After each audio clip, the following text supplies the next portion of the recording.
साल 2014 यही वो वर्ष था जब नरेंद्र मोदी ने सत्ता संभाली और देश के भाग्य बदलने की शुरुआत हुई।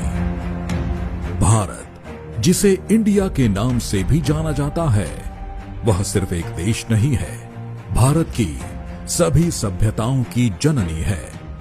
भारत एक ऐसी सभ्यता रही है जो न केवल प्रगतिशील है बल्कि आध्यात्मिक और समृद्ध भी है। और इसी संपन्नता के कारण विदेशी ताकतों ने हमारी समृद्धता को खत्म करने की कोशिश की, हमारी धन संपदा को जमकर लूटा। इतिहास गवाह है कि जब भी बुराइयों ने हमारी सभ्यता को नष्ट करने की कोशिश की है, तब भारत के सच्चे सपूत भारत की संस्कृति को बचाने के लिए बार बार उठ खड़े हुए हैं। और ये किसी एक क्षेत्र से नहीं बल्कि भारत के कोने कोने से रक्षक बनकर उभरे हैं।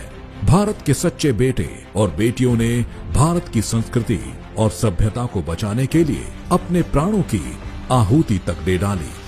नरेंद्र दामोदर दास मोदी भारत माता के एक ऐसे सच्चे पुत्र जिन्होंने पूरे भारत को फिर से एकजुट करने की नींव रखी। मैं नरेंद्र दामोदर दास मोदी ईश्वर की शपथ लेता हूं कि बचपन से ही नरेंद्र मोदी का भारत माता के प्रति प्रगाढ़ प्रेम रहा है। जैसे जैसे नरेंद्र मोदी बड़े हो रहे थे, वैसे वैसे उनकी भारत को पूर्ण रूप से जानने और समझने की इच्छा बढ़ती गई। इसी कारण उन्होंने पूरे भारत का भ्रमण किया और महसूस किया कि इस देश को दो चीजों की बहुत जरूरत है, एक स्वच्छता और दूसरा गरीबी से छुटकारा। सरकार में आते ही नरेंद्र मोदी ने इन दो चीजों पर काम करना शुरू कर दिया। 2014 में स्वच्छ भारत मिशन की शुरुआत के साथ नरेंद्र मोदी ने जनता को अपने आसपास को साफ रखने के महत्व के बारे में जागृत किया। हाथ में झाड़ू लेकर एक प्रधानमंत्री ने भारतीयों को स्वच्छता की महत्ता के बारे में संदेश दिया। सभी जानते हैं कि नरेंद्र मोदी का बचपन बेहद कठिन था। उन्होंने गरीबी में जीवन व्यतीत किया था। वो जानते थे गरीबी का दर्द, वे जानते थे बिजली के बिना रहना कैसा लगता है, वे जानते थे लकड़ी के चूल्हे पर रोटी बनाने की कीमत को, वे जानते थे टपकती छत के नीचे सोने का दर्द। प्रधानमंत्री बनने के शुरुआती कुछ वर्षों में नरेंद्र मोदी ने इन सभी समस्याओं का समाधान कर दिया।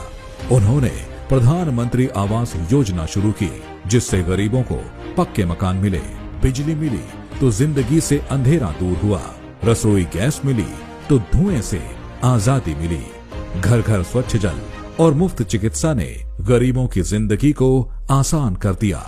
अपने पहले कार्यकाल में ही नरेंद्र मोदी को एहसास हुआ कि भारत को वास्तव में मजबूत इकोनॉमी बनाने के लिए हमारे मैन्युफैक्चरिंग सेक्टर का मजबूत होना बेहद जरूरी है, जिसके लिए नरेंद्र मोदी ने मेक इन इंडिया की शुरुआत की, जिसने भारत की जनता और विशेष रूप से युवाओं को अपने देश में चीजें बनाने के प्रति जागृत किया।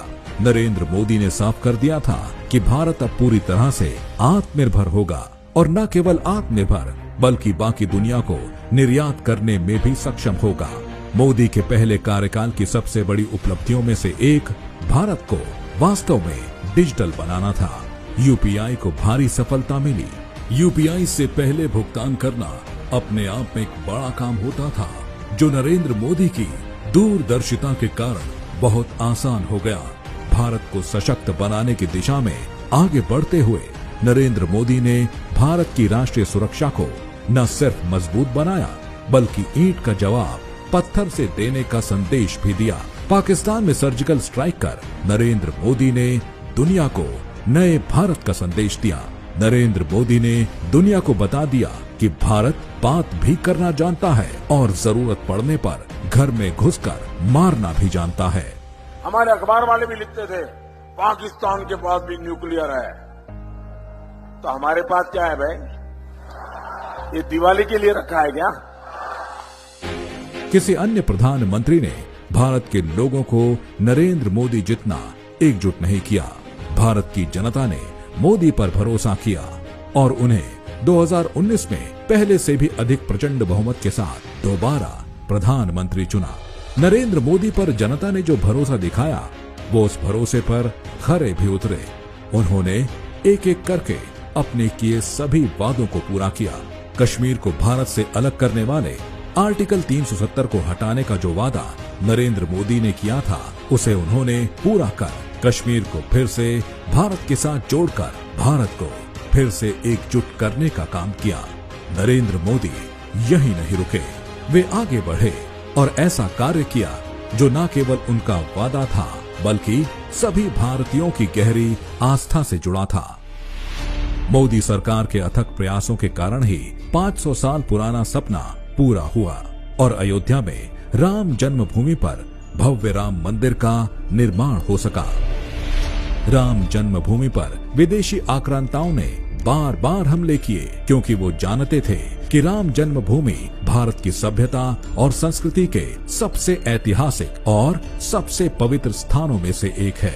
इसे नष्ट कर वो भारत की सभ्यता और संस्कृति को नष्ट करना चाहते थे।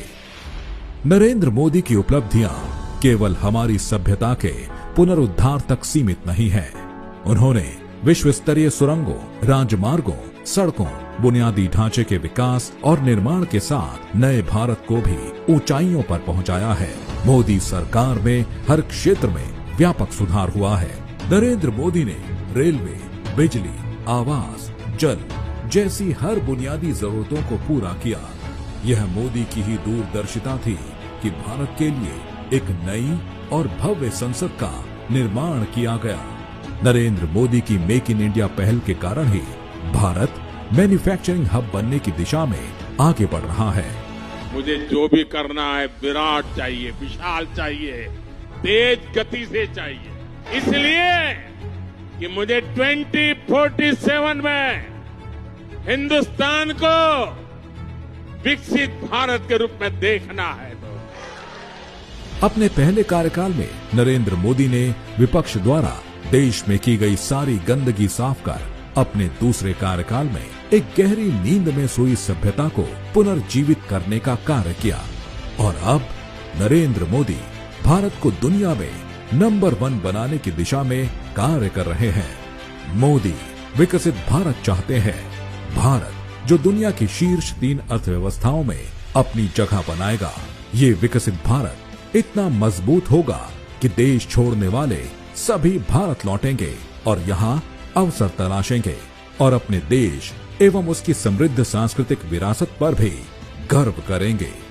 भारत को सुपर पावर बनने के लिए हमें संयुक्त राष्ट्र सुरक्षा परिषद में एक स्थायी सीट की आवश्यकता है और केवल नरेंद्र मोदी ही एक ऐसी शख्सियत है जो भारत को यूएनएससी में स्थायी सीट दिला सकते हैं। नरेंद्र मोदी का विजन है कि आधुनिकता और परंपरा साथ चले। भारत में बुलेट ट्रेन भी हो और भव्य मंदिर भी। इस विकसित भारत में समाज के हर वर्ग के प्रत्येक भारतीय के पास सभी सुविधाएं होंगी, चाहे वो घर हो, खाना हो, गैस हो, शौचालय हो, बिजली हो, इंटरनेट हो, साफ पानी हो। नरेंद्र मोदी वास्तव में नए भारत या यूं कहे कि विकसित भारत के निर्माता हैं। भारत के दुश्मन नहीं चाहते कि मोदी वापस आए, लेकिन भारत की जनता ने मन बना लिया है अब की बार 400 पार। नरेंद्र मोदी पहले से ज्यादा मजबूत होकर वापस आएंगे और भारत को सर्वोत्तम सभ्यता बनाएंगे जो वो एक समय में हुआ करती थी।